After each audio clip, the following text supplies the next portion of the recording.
Il y avait donc samedi et dimanche le congrès mission, c'est une rencontre annuelle qui jusqu'à présent a eu lieu à Paris et qui rassemblait un peu moins de monde cette année en raison du Covid, mais il y avait quand même 2500 personnes, 2500 personnes, parmi lesquelles beaucoup de jeunes.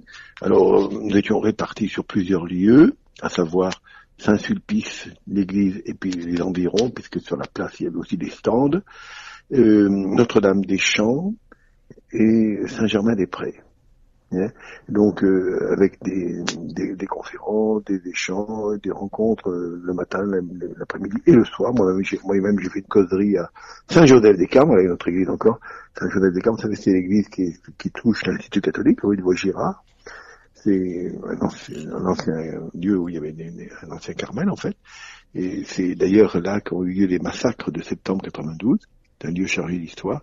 Alors j'ai fait une petite causerie avec Fabrice Adjad, le philosophe, et puis une vierge consacrée qui nous a fait un topo sur le Cantique des Cantiques. Et moi le sujet qu'on m'avait demandé de traiter, c'était comment la mission ad extra, l'expérience missionnaire ad extra, peut-elle influencer la mission ad intra, c'est-à-dire la mission chez nous, dans nos diocèses, en France. Voilà, c'est le sujet que j'avais à traiter.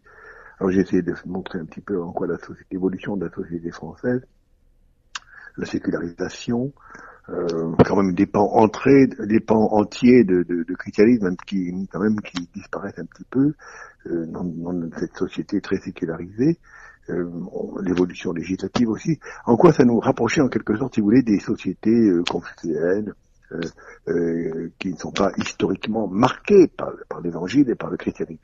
Par conséquent, en quoi nous avons en quelque sorte un nouveau langage à apprendre, comme un missionnaire qui est dans un pays doit apprendre le chinois ou le japonais ou une autre langue, et en quoi nous, pour s'adresser à ces jeunes d'aujourd'hui auxquels on enseigne une anthropologie différente de celle qui était enseignée il y a 50 ans, comment nous pouvons leur annoncer le message de l'évangile, pour quelles sont leurs questions par rapport à la vie, par rapport à eux-mêmes, par rapport à Dieu, et éventuellement s'ils se posent la question, bien souvent ils se la posent pas. Oui. Donc voilà, montrer un petit peu en analysant certains phénomènes de société, montrer comment vous pouvez se trouver dans notre propre pays, dans un milieu parfois qui nous est un petit peu inconnu, que nous avons par conséquent besoin d'étudier, d'approfondir, pour comprendre le langage.